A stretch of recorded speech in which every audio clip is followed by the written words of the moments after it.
ಅರಬ್ಬಿ ಸಮುದ್ರ ಹಾಗೂ ಬಂಗಾಳ ಕೊಲ್ಲಿಯಲ್ಲಿ ಉಂಟಾಗಿರುವಂತಹ ವಾಯುಭಾರ ಕುಸಿತದ ಕಾರಣದಿಂದಾಗಿ ಕೇರಳದಲ್ಲಿ ಶುಕ್ರವಾರ ರಾತ್ರಿಯಿಂದ ಭಾರೀ ಮಳೆಯಾಗ್ತಾ ಇದ್ದು ಜನಜೀವನ ಅಸ್ತವ್ಯಸ್ತವಾಗಿದೆ.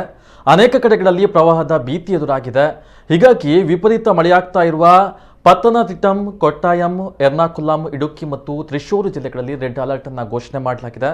ತಿರುವನಂತಪುರಂದ ಕೊಲ್ಲಂ, ಅಲಪ್ಪುಳ, ಪಾಲಕ್ಕಾಡ್, ಮಲಪ್ಪುರಂ, ಕೋಯಿಕೋಡ್ ಮತ್ತು ವಯನಾಡು ಜಿಲ್ಲೆಗಳಲ್ಲಿ ಭಾರಿ ಪ್ರಮಾಣದಲ್ಲಿ ಮಳೆಯಾಗುವಂತಹ ಮುನ್ಸೂಚನೆ ಇರುವ ಕಾರಣ ಆರೆಂಜ್ ಅಲರ್ಟ್ ಅನ್ನು ಘೋಷಣೆ ಮಾಡಲಾಗಿದೆ. 2018ರ ಪ್ರವಾಹದ ಸಮಯದಲ್ಲಿ ಭಾರೀ ಮಳೆಯಂತೆಯೇ ಪತ್ತನಂತಿಟ್ಟದಲ್ಲಿ ಭಾರೀ ಮಳೆಯಾಗ್ತಾ ಇದೆ. ಜಿಲ್ಲೆಯ ಪ್ರಮುಖ ನದಿಗಳು ಅಪಾಯದ ಮಟ್ಟ ಮೀರಿ ಹರಿತಾ ಇದೆ. ಇದರಿಂದ ಆಣೆಕಟ್ಟುಗಳು ಭರ್ತಿಯಾಗಿದೆ. ತಿರುವನಂತಪುರಂನಲ್ಲಿ ಅಗತ್ಯವಿದ್ದರಷ್ಟೇ ಜನರು ಪ್ರಯಾಣಿಸಲು ಜಿಲ್ಲಾಧಿಕಾರಿ ತಿಳಿಸಿದ್ದಾರೆ. ಜಲಾಯನ ಪ್ರದೇಶಗಳಿಗೆ ಸಾರ್ವಜನಿಕರ ಪ್ರವೇಶವನ್ನು ನಿಷೇಧಿಸಲಾಗಿದೆ. ತಿರುವನಂತಪುರಂನ ಹಲವು ಭಾಗಗಳಲ್ಲಿ ನೀರು ತುಂಬಿದ ವರದಿಯಾಗಿದೆ. ಪತ್ತನಂತಿಟ್ಟದಲ್ಲಿ ಅನತೋಡು ಆಣೆಕಟ್ಟು ಮತ್ತು ಅದರ ಜಲಾನಯನ ಪ್ರದೇಶಗಳಲ್ಲಿ ರೆಡ್ ಅಲರ್ಟ್ ಅನ್ನು ಘೋಷಣೆ ಮಾಡಲಾಗಿದೆ. ಜಿಲ್ಲೆಯ ಹಲವಾರು ತಗ್ಗು ಪ್ರದೇಶಗಳು ಜಲಾವೃತಗೊಂಡಿದೆ. ಅರ್ಧ ರಾಜ್ಯವೇ ನೀರಿನಿಂದ ಆವರಿಸಿಕೊಂಡಿದೆ. ಇನ್ನು 2-3 ದಿನ ಕೇರಳದಲ್ಲಿ ಮಳೆಯಾಗುವ ಹಿನ್ನೆಲೆಯಲ್ಲಿ 5 ಜಿಲ್ಲೆಗಳಲ್ಲಿ ರೆಡ್ ಅಲರ್ಟ್ ಅನ್ನು ಘೋಷಣೆ ಮಾಡಲಾಗಿದೆ. ಕೇರಳದ ರಸ್ತೆಗಳು ಸಂಪೂರ್ಣ ನೀರಿನಿಂದ ಆವೃತವಾಗಿದ್ದು ನದಿಗಳು ಉಕ್ಕಿ ಹರಿತಾ ಇದೆ.